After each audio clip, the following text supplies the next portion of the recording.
આ જે મંદિર છે એ આખા ભારતની અંદર વિશ્વની અંદર એકમાત્ર મંદિર છે જ્યાં હનુમાન દાદા અને તેમના દીકરા મકરધ્વજ બંનેનું સાથેનું આ મંદિર છે. બીજી અન્ય કોઈ જગ્યાએ હનુમાન દાદાના પુત્રનું ક્યાંય વર્ણન નથી અને ક્યાંય એમનું મંદિર નથી. તો આ એકમાત્ર મંદિર છે જ્યાં હનુમાન દાદા અને તેમના પુત્ર મકરધ્વજ બંને સાથે રહેતા હોય છે.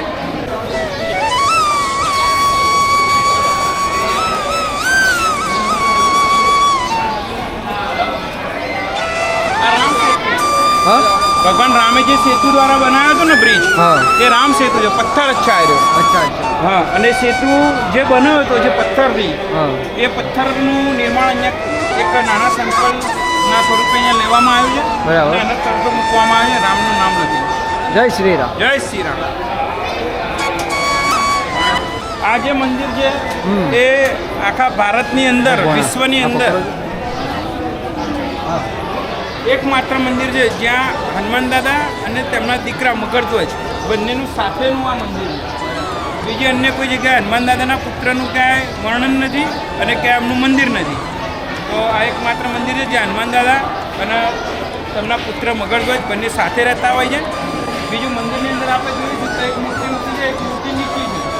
તો જે ઊંચી મૂર્તિ જે છે અંદર લાવો અહીંયા બતાવો.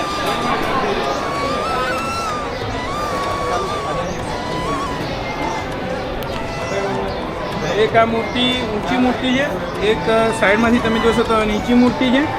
બે મૂર્તિઓ છે અહીંયા.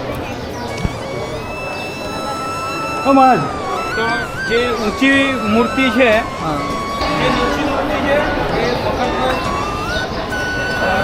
હનુમાન દાદાની છે. મકરધ્વજ છે બાજુમાં બિરાજમાન છે. મકરધ્વજ છે એ એમના પુત્રની મૂર્તિ છે. એવું કહેવામાં આવે છે આપણા શાસ્ત્રોના પુરાણો પ્રમાણે કે દર વર્ષે એક ચોખા જેટલી મૂર્તિ નીચે જતી હોય છે. જે મૂર્તિ નીચે ગયેલી છે એ બંને મૂર્તિ એક સમય સમાન હતી. જ્યારે બની હતી ત્યારે બંને સમાન હતી, પણ જેમ જેમ એક એક વર્ષ વધતું જાય એમ એ મૂર્તિ એક એક ચોખા જેટલી નીચે થતી જાય છે. અને જ્યારે એવું કહેવામાં આવે છે કે મૂર્તિ જ્યારે નીચે જતી રહેશે ત્યારે આ પૃથ્વીનો વિનાશ થશે. એ રીતનું આખું શાસ્ત્રમાં અને અહીંયા સનાતન ધર્મની અંદર એનો ઉલ્લેખ છે. હનુમાન દાદાના પરસેવાથી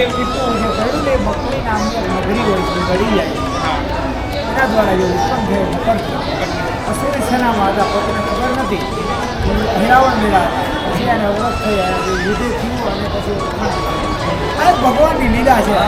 એટલા મૂળક નથી. બુદ્ધિમત્તામ જીતેન્દ્રિય હનુમાનજી જેવો કોઈ પ્રવર આવતો પડ્યો એ અમને ખબર હોય, બધી ખબર હોય ને. સ્વયં ભગવાન સંકલ્પનો અવતાર છે.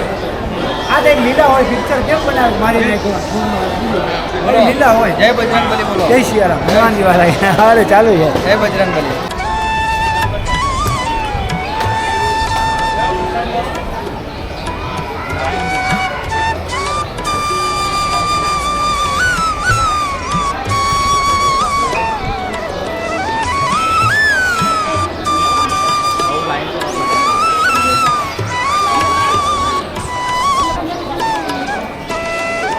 જય બજરંગબલી. એના બધા મિત્રો અહીંયા બેસીને ફોટો પડાયેલો. અચ્છા, બધા બેસી ગયેલા. બરાબર, ફોટો પાડેલો. ખૂબ